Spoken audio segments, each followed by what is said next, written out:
Путін скасовує передноворічні виступи і спілкування з народом. А жителі прикордонних з Україною російських областей уже звично знімають на відео поцілені військові бази. Як ЗСУ руйнують логістику ворога і по той бік кордону, і на тимчасово окупованих територіях. Що кажуть бійці, які боронять Бахмут, про ситуацію у самому місті. І як російські окупанти тепер можуть здатися у максимально безконтактний спосіб.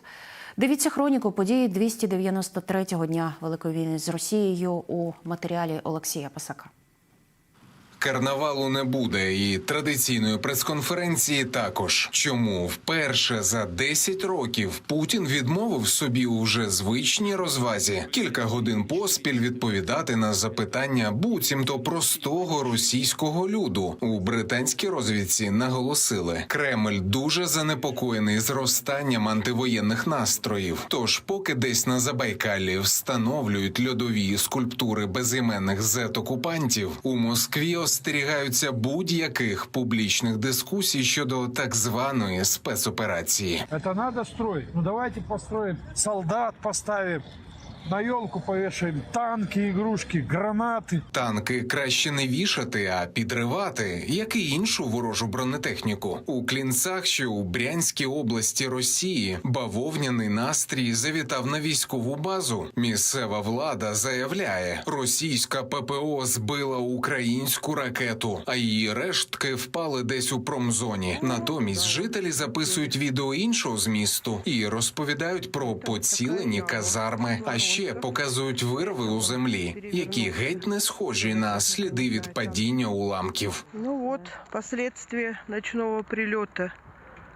Осколки аж вон туда отлетели.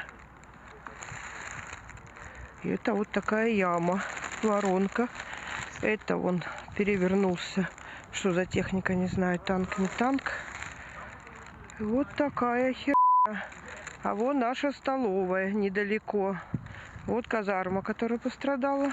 Страждають загарбники, страждає і їх логістика. Біля тимчасово окупованого Мелітополя щось загадкове відбулося із мостом. Спочатку російські пропагандисти твердили, що це удар хаймарсів. Потім змінили версію на підрив опор. Міський голова Іван Федоров зауважив, що частково зруйнована переправа критична для московитів. Адже саме цим шляхом йде постачання ворога на східному напрямку.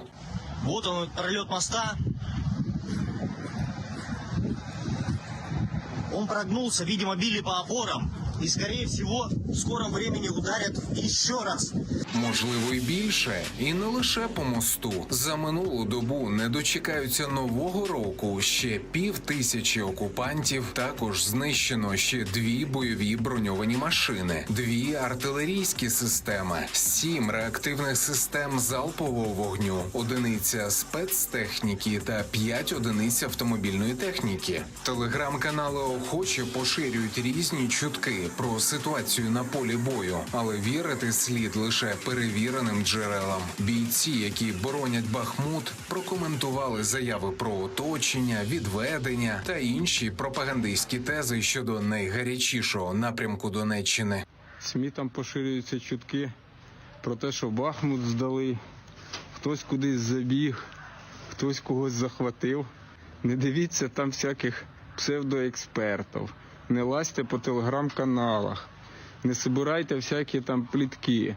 Є перше джерело. Бахмут стоїть, Бахмут тримається.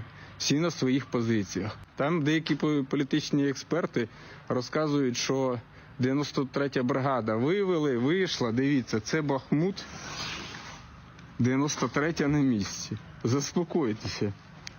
Все буде добре, все буде Україна. А тим окупантам, хто хоче залишитися живим, варто брати приклад із колег-загарбників. Нещодавно винахідливі українські військовослужбовці вже демонстрували, як взяти в полон російського візитера, просто вказавши йому шлях до ЗСУ за допомогою квадрокоптера. Але тепер схему дрон-полон вирішили використовувати на рівні Генштабу. Оприлюднили відеоінструкцію російською для російських російських солдат. Пояснюють, як сконтактувати через месенджер із проєктом «Хочу жить», а потім чекати на вказівник у повітрі до цивілізованого світу, де є останній шанс не перетворитися у 200-ту позначку у щоденній статистиці.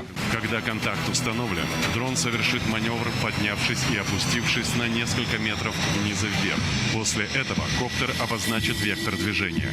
Плавно снизившись и плавно набрав высоту в заданном направлении, оставаясь на постоянном визуальном контакте с пленным. Пленный должен следовать за дроном, который со скоростью человеческой ходьбы будет лететь в точку встречи с представителями ВСУ. Олексій Пасак, 5 канал.